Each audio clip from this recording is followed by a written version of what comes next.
Panibagong araw, panibagong kalikot na naman tayo dito sa unit natin.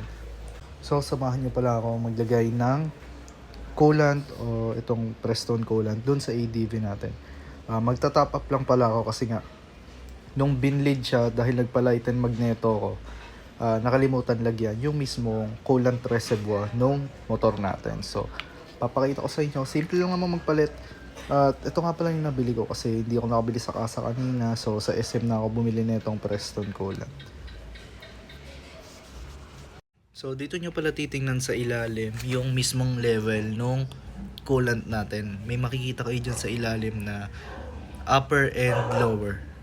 So, yan. Ito pala yung reservoir nung coolant natin dito sa ilalim.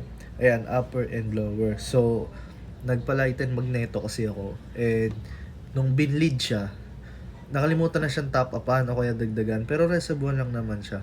So, may laman talaga dito sa radiator natin. So ngayon, bumili lang ako ng Prestone coolant para lagyan yung reservoir or dagdagan lang to. So ayan, papakita ko sa inyo kung hanggang saan nga lang ba talaga o paano nga ba mag-top up nung mismong coolant. So ayan, tanggalin nyo lang yung mismong matting. Ito, so natanggal nyo na yung akin. Sensya na medyo madumi lang kasi hindi pa natin nawa-washing, pero lilinisin ko rin yan.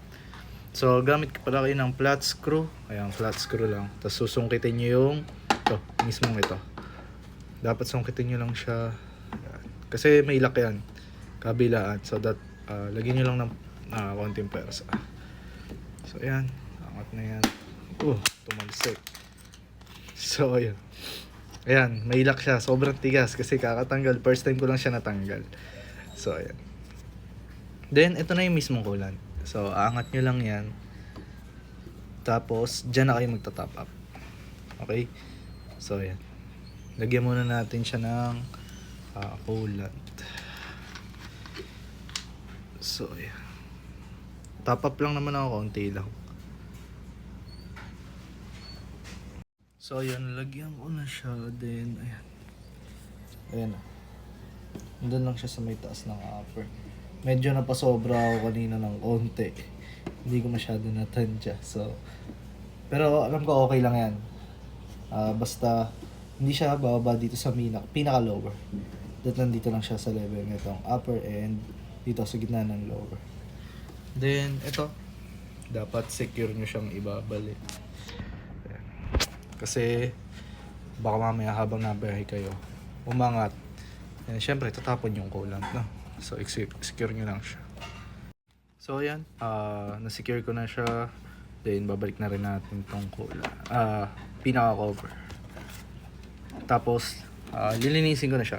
Then yan, okay na siya. Ito na yung level niya. Yeah.